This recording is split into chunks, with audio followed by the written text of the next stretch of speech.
Sa patuloy na pagkwestiyon ni Bonifacio sa legalidad ng Tejeros Convention, naging tinik siya para kay Aguinaldo at sa bagong tayong pamahalaan nito. Mahigit isang buwan matapos ang pagpupulong, nagsimula ang paglilitis kay Andres at Procopio Bonifacio. Sapilitan silang dinampot sa kanilang tinutuluyan. Malapit na tayo. Maaari mo na bang basahin ng liham? 2 kaso ang inilatag laban kay Bonifacio kung bakit siya nilitis. Procopio! Ang pinaka-charge kasi talaga sa kanya, 2, no? Yung ibinabagsak niya yung gobyerno ni Aguinaldo at pangalawa, binayaran niya si Pedro Hiron para patayin si Aguinaldo. Binayaran niya ng 10 piso, no? Pero hindi raw naging patas ang naganap na paglilitis. Ang mga isinaad daw ng abogado ni Bonifacio, pawang mga kasinungalingan lang. Yung abogado ni Bonifacio, hindi siya bumili. Ang nagbigay sila Aguinaldo. At yung final parang argument, sinasabi niya na talagang grabe itong kasalanan ni Bonifacio ba? Dapat talaga mamatay, ano, no? They are conspiring to form a government and that is sedition. Kung yun nangyari, nabuwag na ang revolusyon dito sa Pilipinas. Kinwestiyon ni Bonifacio ang naging desisyon ng korte, lalo na sa planong pagpatay kay Aguinaldo. Mariin niya itong itinanggi. Hindi rin daw nagpakita sa paglilitis si Pedro Hiron ang nagsabing binalak ni Bonifacio ang ipapatay si Aguinaldo. Naisip ng mga general ng military trial, no? Generals na delikado to, baka magbaliktad pa ito ng kwento, matakot kay Bonifacio, no? Pinalabas daw ng military court-martial na patay na si Hiron sa isang laban sa Naik. Ngunit para kay Professor Villegas, bulag ang hustisya sa sinapit na kapalaran ni Bonifacio. Kawawa si Bonifacio dahil parang hindi siya binigyan ng tamang respeto bilang nagtatag ng katipunan at nagsimula ng revolusyon, ano? May 10, 1897, ibinaba ang hatol kay Andres at Procopio. Kamatayan para sa magkapatid. Ngunit nagdalawang isip pa si Aguinaldo sa hatol. Naisipan niyang ipatapon na lang sa ibang bansa ang dalawa.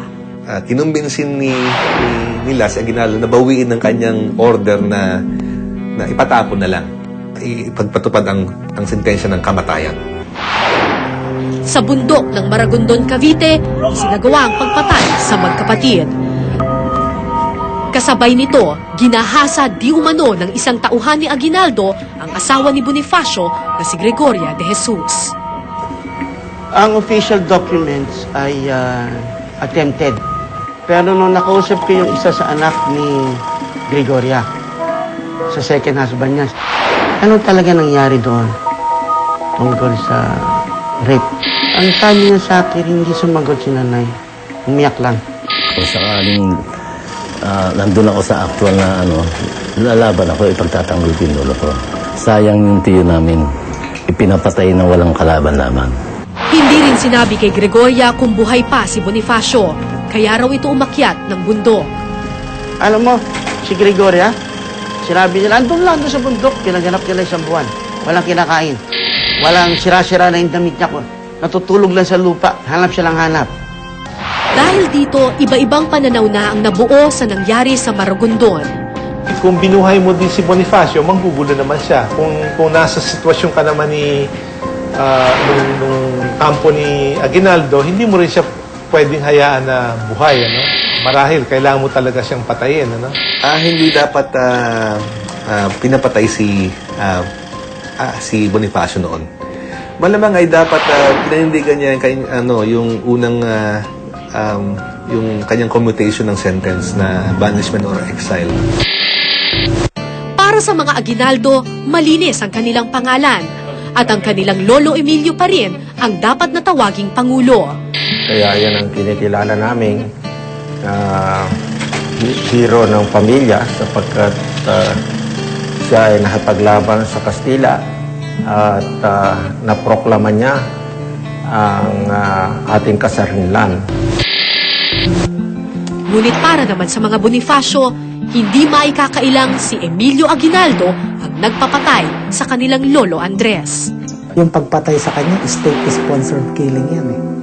Kasi para maging legitimate yung pagpatay sa tao, kailangang idaan mo sa isang due process. From the start, talagang bias na talagang ang magiging verdict sa kanya ay kamatayan. Sagot naman ng mga Aguinaldo, isang krimen laban sa bansa ang ikinilos ni Bonifacio noong mga panahong iyon.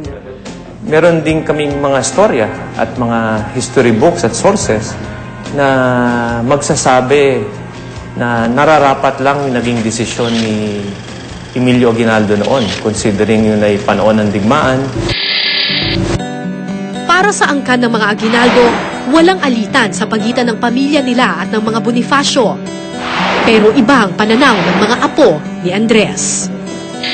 Kapwa natin Pilipino ang nagpapatay sa lolo ko. Dapat, ang pinapatay niya, total militar siya. Ang pinapatay niya dapat ibang tao, ibang nasyon.